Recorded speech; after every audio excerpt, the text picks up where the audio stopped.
Pinakulong sa Senado ang isa sa mga dating amo ng inabuso mo ng kasambahay sa Occidental Mindoro. Nagkinit din ang ulo ng mga senador sa anilay pagsisinungaling na mag-asawang amo. Ikaw nga tinatanong lang eh. O ang asawa mo eh. Answer! Naglalagay po siya ng mga pubic hair sa pagkain. Nilalagyan niya ng Huwag kang magbigay pa ng pasikot-sikot na sagot. Kung no, no.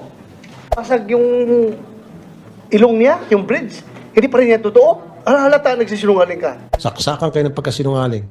Sana makulong kayo ng mahabang panahon. I move that we cite this woman, Mrs. Franz Garcia Ruiz, in contempt. Isa sa mga latest na mga kaganapan sa isang kaso ng pang-aabuso sa kasambahay na si Nanay Elvic, kung saan tawagin natin, ay isang pang-aabuso sa karapatang pantao. Ang pangunahing tanong natin ay, ano nga ba ang nangyari sa amo ni Nanay LV na nagbogbog sa kanya? Ang trahedya na ito ay naging malawakan na balita sa buong Pilipinas, at marami sa atin ang interesado na malaman ang mga pangyayaring ito. Panoorin ang buong video. Kumusta mga idol, mayroon naman tayong bagong chika sa inyo. Bago yan, welcome sa channel ni Mr. JV. Pinalaan ni Senator Jinggoy Estrada ang mag-asawang umano'y nagmaltrato kay Nanay Elvie. Kapag napatunayan daw na nagsisinungaling ang mag-asawang ito, maaring sila ay makulong panghabang buhay. Kung natatandaan ninyo, meron isang kasambahay nung araw, nagngangalang Bonita Baran. Yung amo, yun, mag-asawa rin, of Chinese descent. Pinapunta ko rito nung pangalawang termino ko bilang senador. Pinlansya po yung muka ng kasambahay. At nagsinungaling dito sa komite. Okay? Yung dalawang amo, yung mag-asawa nung araw, yan ang lansya ng muka kay Bonita Baran. Nasintensyahan yun. Habang buhay. Reclusion perpetua. Namatay nila yung among, yung babae. Nakukulong habang buhay sa Muntinlupa, yung lalaki.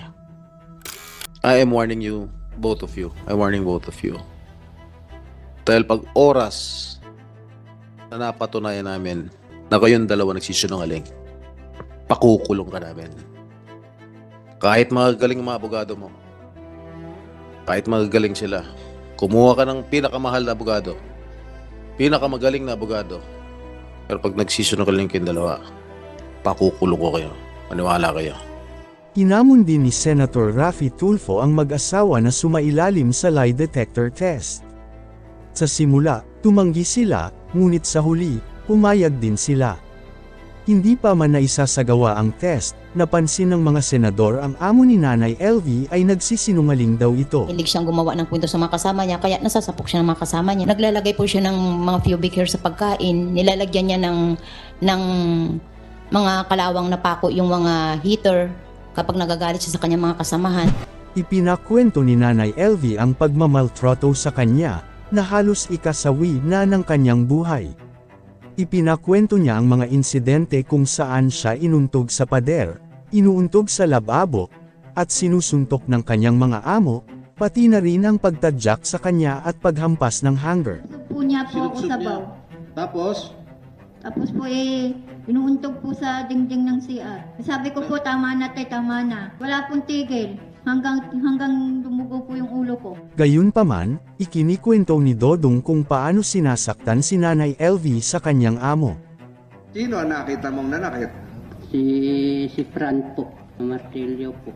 Martilyo. Martilyo. Martilyo. Opo, dito lang po sa likod. Sa likod. Anong ginawa mo noon? Hindi ka umawat? Hindi ka humingi ng tulong? Hindi po. Bakit? Tatakot ako po. Sa ngayon, masasabing makakamit na ni Nanay LV ang hustisya para sa kanya. Hiniling ni Senator Estrada na ikulong na sa Pasay City Jail ang nasabing amo ni Nanay LV, pero sa huli nagkasundo din ang mga miyembro ng committee na pansamantala na lang muna ikulong sa detention cell facility ng mga Senado si Ruiz. Pero ito ay isang nakakalungkot na pangyayari kay Nanay LV dahil sa pagnanakit sa kanyang mga amo.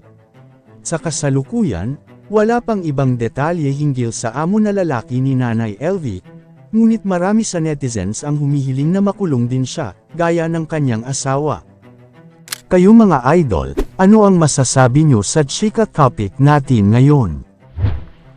At syempre bago tayo magtapos sa ating video, ay inaanyayahan ko kayo na mag-like sa ating Facebook at mag-subscribe na rin sa YouTube, dahil malaking tulong na ito sa pag-grow ng aking channel, upang mas lalo pa ako na magsipag sa pag-upload ng mga videos na kagaya nito. Hindi naman ako nagmamakaawa sa inyo mga idol, pero sana maawa na kayo. Hanggang dito na lang ang ating video, maraming salamat sa inyong pagtambay, bye-bye!